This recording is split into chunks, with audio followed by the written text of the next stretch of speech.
So, welcome to Bullet. Today is Friday, and it's very close to the end of the month, and then we're shortly going to be in the month of February. So, I'm going to go ahead and continue on this page. And I know it's Friday, not Wednesday, but who cares?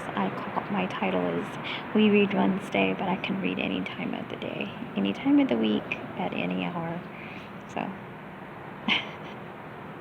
Hope you're doing well. Do not enter. 7:30:75. What's left? Stuff doesn't matter. That's what they say. I wonder if they ever tried losing everything. I left Corinza with nothing but the clothes I was wearing. I lost those soon after. They were covered in blood, and nobody thought I want them. Maybe they could have been repaired, but they went into recyc. And I scrubbed the blood from under my fingernails, and I got a ship jumpsuit instead. Given their composition, my clothes most likely went into fertilizer for the hydroponics section. And in my grimmer moods, I imagine a molecule here or a molecule there in the carrots I eat at dinner. See, Katie, you didn't lose everything. It's right here. They say people are more important than stuff. Maybe that's true, though I think there's a reason nobody except brothers and sisters renounces their possessions. Even the destitute have something they can cling to, right? Your stuff is a series of choices that show who you are. Yeah, I went for the black digiplayer with the skulls and got a problem with that. Maybe these are the boots my mother says make me look like I'm in the army. 361. This is the shirt my boyfriend loves, that I have to wear a jacket over when I leave the house. That's the toy turtle my grandma gave me before she died. All I have now is me. People matter more than stuff. Well, blank you. I don't have people. My mother's dead, or mad. My father's on Himdall, which means he's probably dead too. And my stuff might have been a tiny reminder, something to cling to, something to tell me who I am. Excuse me for being so blanking shallow. Blank. I want to slam this keyboard against the wall. This keyboard that belongs to Hypatia, not mine. Requisition. Like my blankets, like my clothes, like my life. So here's the thing. My people are gone. My stuff is gone. Nobody's left. Who knows me? There's nothing left to say who I am. Everything's gone except one thing. One person.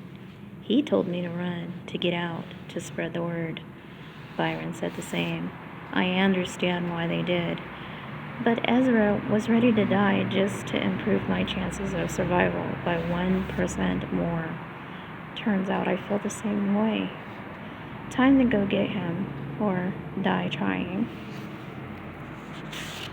Aww.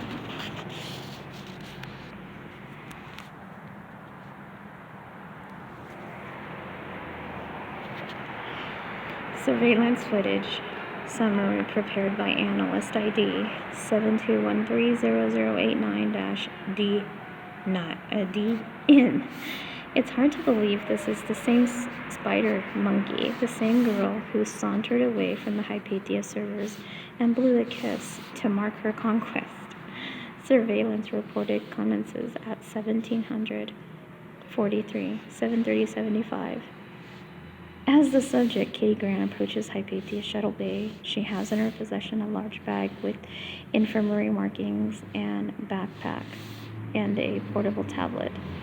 There's no strut in her step now. She looks exactly like the scared 17-year-old she is.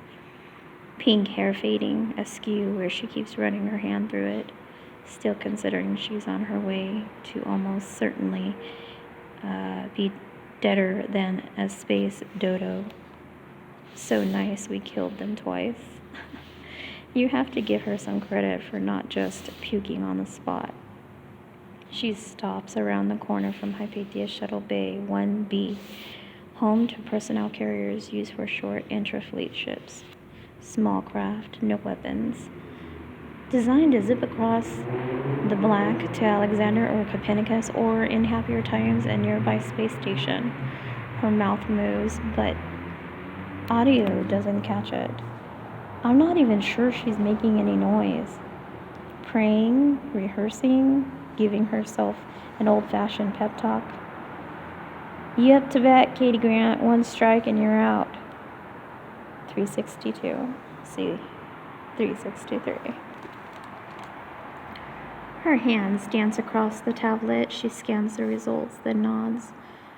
When she rounds the corner to security officer, second class, Rowan Evans, she's neither strutting nor shuffling, but striding, short of time and take no blank. They need you outside, 3F, she calls. Evans lays her hand on her sidearm. Back up, please, miss. Katie Grant, career criminal in the making, rolls her eyes. Listen, lady, I'm trying to get to infirmary, okay? She hefts out the huge infirmary bag to make her point. Your comms unit is out, and they told me to send you to 3F. Evans gropes for the comms unit bolted to the wall without taking her eyes off Grant. She stabs at it with one finger, but there's no soft crack to her. It's alive. Grant shifts her grip on the tablet, and well, she should. She used it just a minute earlier to mute volume on the comms unit. Evans is trying to retrieve. I figured she was going to do something like that. She's so shady. Takes less time than cutting the line. Listen, you do what you want. Just don't deny I passed on the order. Grant's voice is crackling with tension, but that's not out of place on the Hypatia right now.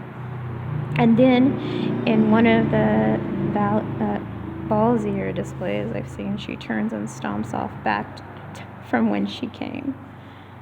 Security Officer Second Class Evans stabs the comm a few more times, issues a non-regulation curse, and stomps off herself. 11 seconds after Evans disappears from the view, Grant comes tearing back. She fishes a cable from her jumpsuit and splices her tablet into the control panel for the hangar bay doors. Uh-oh, dum-dum-dum. Evans makes her way along corridor 8639, 2 minutes from her destination, Bay 3F. Now she opens those doors. If there's anything airborne in there. Uh-oh, ruh-roh. Grant gets to work romancing the circuits. She trawls recent logins. I love that. Romancing the circuits. She trawls recent logins, fishes for any traces of passwords. Then, when that doesn't work, she tries to log in. She lifted to invite herself into Captain Bull's cabin. No luck. It's been altered already. With a soft curse, she starts dismantling the protection protocols that keep the doors sealed. 363. 364. Evans turns to corridor 8620, just 1 minute from her destination, Bay 3F. Grant's trembling now and finally thinks to dump the infirmary bag so she can work easier. She wipes her palms on her jumpsuit and squeezes her eyes shut and tries again. Evans arrives at Bay 3F and commences an argument with Security Officer First Class Sam Ryan about whether he sent for her or not. Grant finally gets a handhold, hauling down the code with no grace at all now. This time you can read her lips as she whispers, please, please, please, please, please, please, please, please. Evans and Ryan call on Security Section Head James Wu.